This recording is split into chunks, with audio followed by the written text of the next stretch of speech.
오늘 함께 은혜 나누실 말씀은 예배소서 6장 1절에서부터 4절까지 말씀입니다.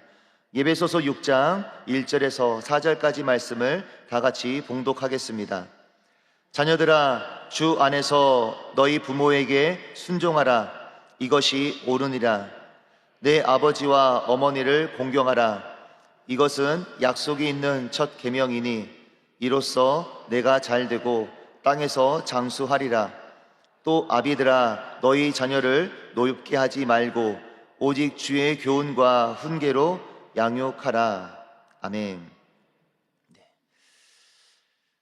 어제는 우리 예배소서 5장 22절에서 33절 말씀을 근거로 해서 그리스도께서 교회를 사랑한 같이 아내들은 남편에게 복종할 것을 말씀해 주셨고, 또 남편은 아내에게 자신을 사랑한 같이 또 사랑할 것을 이렇게 말씀을 나눴습니다. 오늘은 우리 성경이 말하고 있는 가족, 이제 자녀에 대해서 함께 말씀을 나누고자 합니다. 오늘의 말씀은 이제 자녀와 부모의 관계를 이제 넘어서 뒤에 조금 더 이제 종과 상전의 관계로서 이렇게 이어져 가는 것을 볼 수가 있습니다.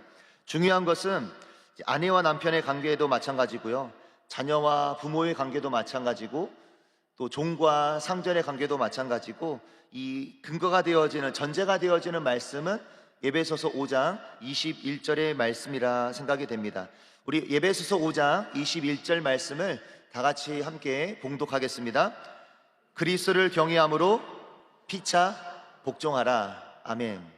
네, 우리가 그리스도를 경외함 같이 어떠한 관계에서든 서로 간에 피차 복종하며 나아가는 거룩한 관계가 우리에게 이루어져야 할 줄로 믿습니다. 사도 바울은 이제 자녀와 부모의 관계 속에서 부모에게 먼저 권면의 말씀을 주는 것이 아니라 자녀에게 먼저 권면의 말씀을 줍니다. 자녀에 대한 권면의 말씀이 1절부터 3절까지 나와 있는데요, 우리 같이 함께 봉독하겠습니다. 자녀들아, 주 안에서 너희 부모에게 순종하라. 이것이 옳으니라. 내 아버지와 어머니를 공경하라. 이것은 약속이 있는 첫 계명이니 이로써 내가 잘되고 땅에서 장수하리라. 아멘. 자녀들에게는 자신의 부모에게 대하여 순종할 것과 공경할 것, 이 두 가지를 말씀해 주고 있습니다. 먼저 우리 순종할 것에 대해서 말씀을 살펴보도록 하겠습니다. 하나님께서 천지를 창조하신 후에는 그 아담과 하와, 특별히 하나님께서 아담과 하와를 창조하시고 이들에게 축복해 주셨습니다. 그래서 다른 사람들을 계속해서 하나님께서 창조하신 것이 아니라 아담과 하와에게 축복하심으로 말미암아 이 아담과 하와가 번창하고 더욱더 생명하고 번성할 것 하나님께서는 말씀해 주셨습니다. 우리 창세기 1장 28절인데요, 제가 봉독합니다. 하나님이 그들에게 복을 주시며 하나님이 그들에게 이르시되 생육하고 번성하여 땅에 충만하라. 땅을 정복하라. 바다의 물고기와 하늘의 새와 땅에 움직이는 모든 생물을 다스리라 하시니라. 아멘. 하나님께서 아담과 하와를 창조하시고 축복을 해주셨습니다. 그래서 또 다른 사람들을 계속해서 하나님이 창조하신 것이 아니라 이 축복받은 아담과 하와를 통하여서 이 땅을 정복하고 생육하고 번성하고 충만하고 다스릴 것을 우리에게 말씀해주고 있습니다. 그래서 하나님의 은혜 안에서 더욱더 번창하고 번성하고 이렇게 삶을 잘 다스려가야 할 책임이 있는데, 이런 세대를 이제 현재 세대를 살펴보다 보면 참 그렇지 못한 것을 보게 되어지는 것 같습니다. 이 대한민국의 현실을 살펴보면은 OECD 국가 중에 여러분들 너무 많이 들었겠지만은 출생률이 우리나라가 가장 작은 나라다, 가장 적다라고 너무 많이 들었습니다. 더불어 더 슬픈 상황은 무엇이냐면은 출생률이 낮은 반면에 낙태율은 반대로 너무 높다라고 하는 것입니다. OECD 국가 중에서 낙태율이 가장 높은 나라가 대한민국이다라는 것을 듣게 되어질 때 우리는 참 절망의 시대에 놓여 있다는 것을 보게 되어집니다. 2019년도에 보면은 출생률이 한 30만 명이 좀 되어집니다. 그런데 낙태율은 그보다 3배가 더 높은 110만 명의 낙태율이 2019년도에 이루어졌다고 하는 것입니다. 참 그나마 감사한 것은 최근에는 출생률이 조금씩 올라가고 있고 낙태율도 조금씩 떨어지고 있다고 하는 것입니다. 그런데 이러한 사회적 분위기가 우리 자녀들이 만들어 놓은 것일까요? 그렇지가 않은 것 같습니다. 이 시대적 상황은 현재 부모인 우리 세대가 우리 자녀들에게 만들어 놓은 상황이 아닌가 생각해 보게 됩니다. 사사기 3장에서는 이제 부모와 자녀들 간에 어떻게 보면 양극화되어져 있는 그런 모습들을 사사기 3장에서는 이야기하는데, 부모의 세대는 가나안 땅을 정복하면서 가나안의 어떤 정복을 이루었지만 이 전쟁을 모르는 세대가, 믿음의 자녀들은 되어버렸다라고 하는 것입니다. 부모가 이 광야를 지나서 가나안에 들어와서 하나님의 그 전쟁을 통해서 하나님께서 승리를 주셨던 그 영광은 다 누려서 결국에는 가나안을 정복하게 되어졌지만, 이 가나안에 들어와서 태어난 그 다음 세대들의 자녀들은 하나님의 전쟁을 모르는 완전히 부모의 세대와는 다른 세대가 되어졌다라고 성경은 이야기합니다. 자녀들은 광야 가운데서 부모들이 먹었던 만나도 먹지 못했고, 하나님께서 보호하셨던 불기둥이나 구름기둥도 알지 못했고, 또 전쟁을 통하여서 승리를 주셨던 그 하나님의 영광도 자녀 세대들은 전혀 알 수가 없는 세대가 되어버렸다는 것입니다. 그렇게 자녀들이 살아가는 이 삶, 이 그때의 세대의 삶의 방법들로서는 부모의 말씀에 결코 순종할 수 없는, 부모와는 완전히 다른 세대가 되어져 버린 것을 보게 되어집니다. 그리고 시간이 지나면 지날수록 부모가 뭐라고 말할지라도 그 말씀들에 대해서 온전히 순종할 수 없는 세대 가운데 살아가고 있는 것, 그 상황이 우리 자녀들의 세대가 아닐까 생각해 보게 됩니다. 그러다 보니까 부모님과 자녀들과는 더욱더 갈등이 깊어지게 되어지고, 부모님의 한마디의 말씀에 대하여 때로는 너무나 격하게 반응하게 되어지는 자녀들도 생겨나게 된다라고 하는 것입니다. 그래서 그런 자녀들에 대해서, 순종하지 않는 자녀들에 대해서 패역한 자녀라 하면서 신명기에서는 이렇게 말씀합니다. 신명기 21장 18절에서 21절까지 말씀인데요, 같이 함께 천천히 봉독해 보겠습니다. 사람에게 완악하고 패역한 아들이 있어 그의 아버지의 말이나 그 어머니의 말을 순종하지 아니하고 부모가 징계하여도 순종하지 아니하거든 그의 부모가 그를 끌고 성문에 이르러 그 성읍 장로들에게 나아가서 그 성읍 장로들에게 말하기를, 우리의 이 자식은 완악하고 패역하여 우리 말을 듣지 아니하고 방탕하며 술에 잠긴 자라 하면 그 성읍의 모든 사람들이 그를 돌로 쳐 죽일지니, 이같이 네가 너의 중에서 악을 제하라. 그리하면 온 이스라엘이 듣고 두려워하리라. 참 어려운 말씀이죠. 그럼에도 불구하고 오늘 성경은 자녀들에게 첫 번째로 요구하고 있는 것이 무엇이냐면은 주 안에서 자신의 부모에게 순종하라 하는 것을 우리에게 말씀해 주고 있습니다.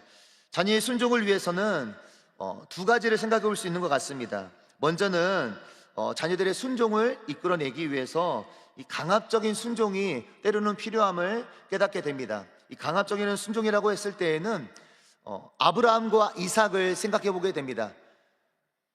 하나님께서 아브라함에게 너무나 사랑하는 아들 이삭을 제물로 바쳐라 라고 말씀했을 때, 아브라함이, 여러분 너무 잘 아시겠지만은 아내와 사라와 더불어서 이야기한 것도 아니고 그 아들에게도 너가 희생 제물이 되어야겠다, 가자 라고 하면서 가족회의를 한 것도 아닙니다. 아버지가 받은 하나님의 약속의 말씀, 하나님의 명령에 대해서 자녀와 또 아내에게 말하지 않고 묵묵히 받은 약속을, 하나님의 받은 말씀을 이행하기 위해서 아들과 더불어서 함께 나아갔던 것을 보게 되어집니다. 또 그때 아들 이삭도 부모님의 일에 대해서 궁금해합니다. 왜 불은 준비되어 있는데 재물은 어디 있습니까? 라고 했을 때 아무 말 하지 않고 아브라함은 묵묵히 그 아들을 끌고 하나님의 약속의 장소로 끝까지 나아갑니다. 그랬을 때 하나님께서는 온전한 순종을 통하여서 아브라함에게도 또한 이삭에게도 하나님의 갑절의 축복을 주셨던 것을 우리는 너무나 잘 알고 있습니다. 이처럼 때로는 순종을 위해서는 강압적인 순종도 필요함을 생각해 보게 됩니다. 또 다른 하나는 자연스러운 순종을 우리가 만들어가는 것도 부모의 또 다른 책임인 것 같습니다.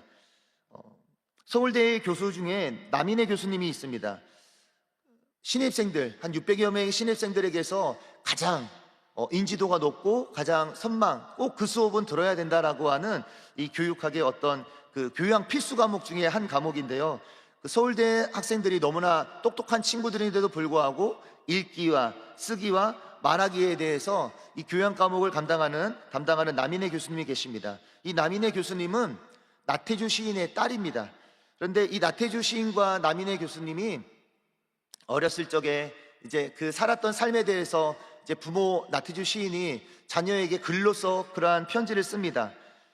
어린 집에서 집이 좁아서 엄마 아빠 틈바구니에서 잠을 자고 있었던 자녀들을 생각해 볼 때 부모의 마음에는 참 미안한 마음이 있었던 것 같습니다. 그래서 아버지 나트주 시인이 최소한의 아버지라는 제목으로 딸에게 편지를 씁니다. 미안하고 고마웠다. 용돈도 많이 못 줬고 자동차가 없어서 늘 걸어 다녀야만 했고 작은 자로, 가난한 자로, 불편한 자로 그렇게 힘들게 살게 했던 부모의 마음에 무거운 마음으로 자녀에게 글을 써서 자신의 미안한 마음을 알립니다. 그랬을 때 딸 남인혜 교수가 그런 아버지에 대해서 또 글로 이야기를 합니다. 아버지, 가난이 반갑지는 않았습니다. 그러나 원망스럽지도 않았습니다. 그건 우리의 것이었으니까요. 아버지가 나 대신에 다 막아줬으니까요. 이 가난에 대해서 아버지는 미안한 마음을 가지고 있고 딸은 아버지 너무 미안할 것 아닙니다. 그 어려운 시절이 있었지만 이게 원망스러운 상황도 아니었습니다. 그러나 그 어려운 상황들을 아버지가 묵묵히 다 받아내고 있었던 것을 나는 알고 있습니다 라고 하는 아버지에 대한 그 사랑의 마음을 또 딸이 글로써 표현하는 것을 보았을 때 어찌 보면은 이 나태주 시인이 어렸을 때부터 수많은 책들을 보아왔고 자연스럽게 딸로 하여금 책을 읽게 했고 또 결국에는 서울대 교수님으로 이렇게 올라서기까지 아버지의 자연스러운 순종을 이끌어왔던 그 삶을 보면은 부모의 삶이 자녀들에게 보여지는 그 삶은 결코 가볍지 않은 삶인 것을 깨닫게 됩니다. 우리 성경에서도 부모의 삶이 자녀에게 소망이 되어지는 그런 말씀이 있습니다. 디모데후서 3장 15절 말씀인데요, 이 말씀 우리 같이 함께 봉독하겠습니다. 또 어려서부터 성경을 알았나니 성경은 능히 너로 하여금 그리스도 예수 안에 있는 믿음으로 말미암아 구원에 이르는 지혜가 있게 하느니라. 아멘. 이 디모데에게 주신 하나님 말씀인데요, 어렸을 때부터 하나님의 말씀을 우리가 알게 되어지는 것, 이것은 너무나 자연스러운 이야기라고 하는 것입니다.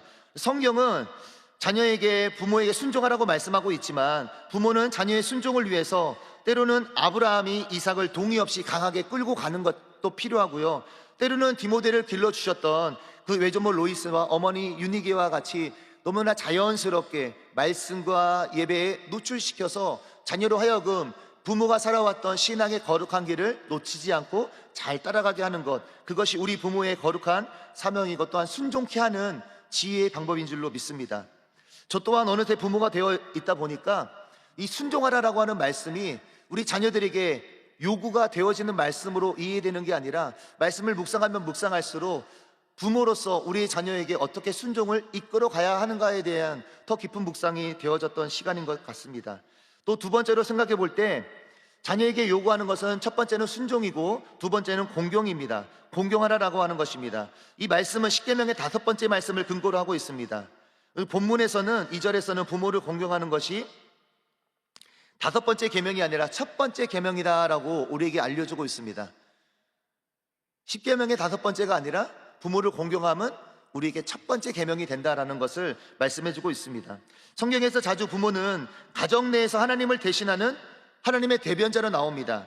곧 하나님을 대신해서 자녀들에게 하나님의 뜻을 가르쳐야 했고요, 또 하나님의 뜻을 또한 집행하는 또 대리인과 같이 하나님의 역할을 감당하는 것이 우리 부모의 거룩한 역할인 줄로 믿습니다. 그래서 부모에 대한 공경심이 십계명의 5번째 계명이든 사도 바울이 말하는 첫 번째 계명이든 분명한 것은 하나님이 주신 이 계명, 너희 부모를 공경하라 라고 하는 계명은 그 어떤 계명보다 가장 무거운 계명으로 우리가 여기면서 자녀들로 하여금 부모를 공경하라는 계명을 지킬 때 보이지 않는 하나님께서 지금 내 앞에 나타나서 하나님이 우리 부모님의 모습으로 내 앞에 계시는구나 라는 것을 기억하고 또 생활하게 함으로 말미암아 하나님을 더 경외할 수 있게 만들어야 할 줄로 믿습니다. 그래서 요한 1서 4장 20절에는 이렇게 말씀합니다. 누구든지 하나님을 사랑하노라 하고 그 형제를 미워하면 이는 거짓말하는 자니 보는 바 그 형제를 사랑하지 아니하는 자는 보지 못하는 바 하나님을 사랑할 수 없느니라 라고 말씀합니다. 그러니까 보이지 않는 하나님을 사랑한다, 보이지 않는 하나님을 예배한다 라고 말하는데 보이는 너희 형제들이나 너희 부모에 대해서 공경하거나 사랑하지 않는데 어떻게 하나님께 대하여 너희가 사랑한다 말할 수 있으며 어떻게 예배한다 말할 수 있겠느냐, 하나님을 어떻게 공경한다 말할 수 있겠느냐라고 우리에게 알려주는 것입니다. 그래서 우리가 하나님의 은혜 안에서 부모의 삶 속에서 거룩하고 복된 삶을 살아갈 때, 또 하나님의 대변자의 역할들을 우리가 잘 감당할 때 우리의 자녀들은 하나님께 대하여서 온전한 공경심과 경외의 마음으로 섬기게 되어질 줄로 믿습니다. 그런데 신약 시대에 보니 이 부모를 공경하는 일들에 대해서 이 율법을 악용하는 자녀들이 많았던 것 같습니다. 그래서 예수님께서는 그러한 세대를 책망하면서 말씀하십니다. 마가복음 7장 11절 말씀인데요, 우리 함께 봉독하도록 하겠습니다. 너희는 이르되 사람이 아버지에게나 어머니에게나 말하기를 내가 드려 유익하게 할 것이 고르반 곧 하나님께 드림이 되었다 하기만 하면 그만이라 하고, 율법 중에서 부모님께 드려야 할 것들이 있으면 아까워서 부모님께 제대로 드리지 못하고 고르반이라고 말하면 하나님께 드림이 되었다라고 이야기하면은 이게 자녀의 책임이 묻혀지는 거죠. 예수님께서는 그러한 잘못된 세대에 대해서 책망하고 있는 말씀을 우리에게 주시는데, 우리 자녀들이 부모님께 대하여서 아낌없이, 또한 정말 가감없이 정말 부모님께 대해서 최선을 다해서 섬기고 사랑을 나눌 수 있는 우리 귀한 믿음의 세대가 되어야 할 줄로 믿습니다. 이 자리에 모여있는 우리 성도님들 또한 누군가의 자녀이고 누군가의 부모가 될지언데, 우리 자녀들에 대해서 또 순종과 공경을 말씀할 때 우리 또한 순종과 공경을 온전히 피차간에 행할 수 있는 귀한 믿음의 삶이 될 수 있기를 축복합니다. 두 번째로는 부모에 대해서 권면의 말씀을 주고 있습니다. 부모에 대한 권면의 말씀이 6장 4절에 나와 있는데, 이 말씀을 같이 함께 봉독하겠습니다. 또 아비들아 너희 자녀를 노엽게 하지 말고 오직 주의 교훈과 훈계로 양육하라.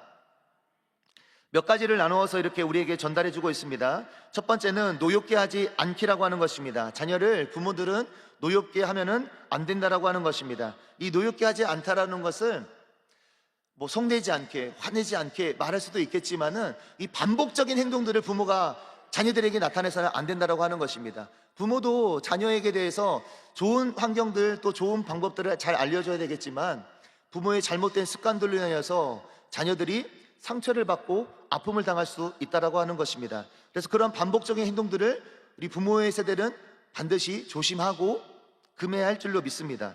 더불어 교훈과 훈계로서 자녀들에 대해서 자녀들을 대할 것을 우리에게 말씀하고 있습니다. 교훈과 훈계에 대해서 가장 많이 하는 것이 무엇입니까? 말입니다. 말로서 자녀들을 훈계하고 가르칩니다. 그런데 이 말들 때문에, 이 말하는 것이 내 부모의 마음 가운데에서 내 자의적인 생각과 내 자의적인 뜻이 자녀들에게 강요되어질 때 우리 자녀들은 더 많은 상처와 더 많은 아픔을 경험할 수밖에 없다라고 하는 것입니다. 그래서 오늘 이 자녀들의 생각이 아니라, 이 자녀들에 대한 훈계와 교훈은 내 생각과 내 뜻이 아니라 하나님의 말씀에 근거한 가르침과 교육과 훈계가 되어야 할 줄로 믿습니다. 아멘. 그래서 오늘 또 주님의 은혜 안에서 오직 주의 교훈과 훈계로 양육할 것을 우리에게 말씀하고 있습니다. 내 생각과 내가 살아온 삶의 근거에서 너희는 이렇게 살아야 한다, 그것이 아니라 내가 경험한 삶의 일들로 말하는 것이 아니라, 분명히 4절 말씀에는 오직 주의 교훈과 훈계로, 오직 주님의 교훈과 훈계로 자녀들을 양육하고 훈계할 것을 우리에게 말씀해주고 있습니다. 더불어 양육하라라고 하는 것은 우리가 부모로서 자녀에게 좋은 것을 채워주지 않습니까? 어린 자녀들을 특히 키울 때에는 이 발달기마다 어린 아이에게는 아이가 태어나는 신생아한테 밥을 막 먹이지는 않잖아요. 우리가 밥을 먹이지 않고 그 아이가 자라남에 대해서 민감하게 엄마들은 신경을 써서 이유식도 하고, 처음에는 간도 안 하죠. 그러다가 점점 이제 짭짤한 간도 주고요, 달달한 맛도 주고, 그 다음에 또 씹을 수 있는 이제 더 단단한 음식도 주면서 부모님은 자녀들에 대해서 세심하게 살피면서 그때그때 필요한 것들을 다 공급해 주십니다. 그런데 이것이 비단 우리 부모가 자녀에게만 주는 것이 아니라 하나님께서 우리에게 그렇게 채워주시고 양육해 주신다라고 하는 것입니다. 받은 바 주님의 은혜에 대해서 우리도 마땅히 주님의 사랑을 자녀들에게 나누어 줌으로써 자녀들을 잘 양육해야 하는 것, 그것이 우리의 부모가 받은 거룩한 책임이고 거룩한 사명인 줄로 믿습니다. 이와 같이 자녀와 부모 모든 관계에서 자녀는 부모에게 받지 못한 교훈과 훈계와 양육 때문에 나는 그렇게 못 받았습니다, 그러한 사랑을 받지 못했습니다 라고 하면서 부모를 순종하고 공경하는 것에 대해서 자녀들이 거부할 수는 없습니다. 또 반대로 신명기 말씀을 읽었지만 내 자녀는 우리 부모에 대해서 절대 순종하지 않습니다, 어떻게 말이 통하지 않는 자녀들입니다 라고 하면서 진짜 돌팔매질한다? 이거는 있을 수도 없는 상황이고요. 정말 어려운 상황을 만들어가는 것밖에 없을 것입니다. 근데 누가 먼저 받았느냐, 누가 먼저 주었느냐, 이러한 어떤 우선순위의 관계를 따지기 이전에 좀 전에 우리가 서두에 읽었던 말씀과 같이 5장 21절 말씀과 같이 피차간에 복종할 것을 이야기하는데, 우리 부모와 자녀 관계 속에서도 나는 그런 사랑을 받지 못했으니까 그런 사랑을 줄 수 없습니다, 나는 그런 은혜의 모습을 나타낼 수 없습니다가 아니라, 오늘 내가 하나님의 은혜 안에서 그 모든 것들을 받았다면은 마땅히 우리 자녀들에게도 나누고 또한 그렇게 살아갈 수 있게 가르치는 것, 그것이 우리 거룩한 부모의 사명인 줄로 믿습니다. 그러므로 우리 부모들이 우리 자녀들에게, 또한 자녀된 우리가 우리 부모님에게 순종과 공경과 또 잘 양육함과 같이 오늘 또 그리스도 예수 안에서 5월 이 가정의 달 더욱더 행복하고 복된 믿음의 가정을 아름답게 세워갈 수 있기를 그리스도 예수 이름으로 축복합니다. 자, 기도드리겠습니다. 몸이 아프신 분들은 아픈 곳에 손을 얹으시고, 마음에 소원이 있는 분들은 가슴에 손을 얹으시기 바랍니다. 사랑의 하나님, 주님의 은혜를 간절히 구합니다. 오늘 또 그리스도 예수께서 5월 가정의 달을 통하여서 아내와 남편을 통하여서 또한 자녀와 부모를 통하여서 하나님의 귀한 말씀을 생각할 수 있게 하시니 감사합니다. 참 우리의 삶은 거칠게 살아왔던 우리 부모들로 인하여서 그렇게 많은 사랑을 받지 못한 것처럼 여겨지지만, 우리가 살아오며 하나님의 너무나 큰 은혜를 통하여서 양육되어졌고 지금까지 살아왔음을 고백합니다. 그리스도 예수의 은혜를 누린 우리의 삶이 이제는 우리의 자녀들에게 주님의 말씀을 가르치고 주님의 말씀으로 훈계하며 우리 사랑하는 자녀들로 하여금 그리스도 예수를 순종하며 그리스도 예수를 공경할 수 있는 세대로 세워갈 수 있도록 우리에게 힘과 권세와 능력을 도하여 주옵소서. 더불어 아버지 하나님, 믿음으로 나아갈 때 참 아픈 곳이 있어 주님의 전원을 나오지 못하고 여전히 침상 가운데에서 병마와 사토하는 이들이 있습니까? 주님께서 그 모든 한우들을 어루만져 주옵시고 십자가 그리스도의 보혈의 피로 덮어주시사 강건하게 하시고 일어서게 하여 주옵시고 다시금 주님의 전으로 나와 예배할 수 있는 놀라운 치료 역사를 믿음의 가정마다 나타내 주옵소서. 더불어 우리 사랑하는 자녀들 학업 중에 있습니까? 명철함과 지혜로 함께 주옵시고 그들의 대학 진학과 또 사회의 진출과 아버지 하나님 또 아름다운 만남을 통한 가정을 세워감과 그 모든 순간순간마다 하나님께서 축복하여 주옵시사 결혼한 자녀들에게는 자녀의 생명으로 축복하여 주옵시고 더 큰 소망의 역사 이루어갈 수 있도록 은혜 베풀어 주옵소서. 혹 가정을 떠나 살아가고 있는 자녀들이 있습니까? 지방으로 아니면 해외 유학으로 아니면 군에 멀리 떠나가 있는 자녀들을 주님께서 안전하게 지켜주시고 오늘 또 주의 평강이 믿음의 가정 가운데 가득하여 다른 곳에서 얻을 수 없는 주님의 주시는 특별한 은혜가 믿음의 가정마다 충만하게 흘러넘치도록 복의 복을 더하여 주옵소서. 오늘 또 주신 말씀 감사하여 주님께 예물 들고 나온 거룩한 손길을 기억하여 주옵시고 30배로 60배로 100배로 하나님의 시간 가운데 가장 아름다움으로 채워주시옵소서. 그 놀라운 구원의 역사를 이루실 주님께 감사드리며 우리 구주 예수님 이름으로 기도드립니다. 아멘. 하늘에 계신 우리 아버지여, 이름이 거룩히 여김을 받으시오며 나라가 임하시오며 뜻이 하늘에서 이루어진 것 같이 땅에서도 이루어지이다. 오늘 우리에게 일용할 양식을 주시옵고 우리가 우리에게 죄 지은 자를 사하여 준 것 같이 우리 죄를 사하여 주시옵고 우리를 시험에 들게 하지 마시옵고 다만 악에서 구하시옵소서. 나라와 권세와 영광이 아버지께 영원히 있사옵나이다. 아멘.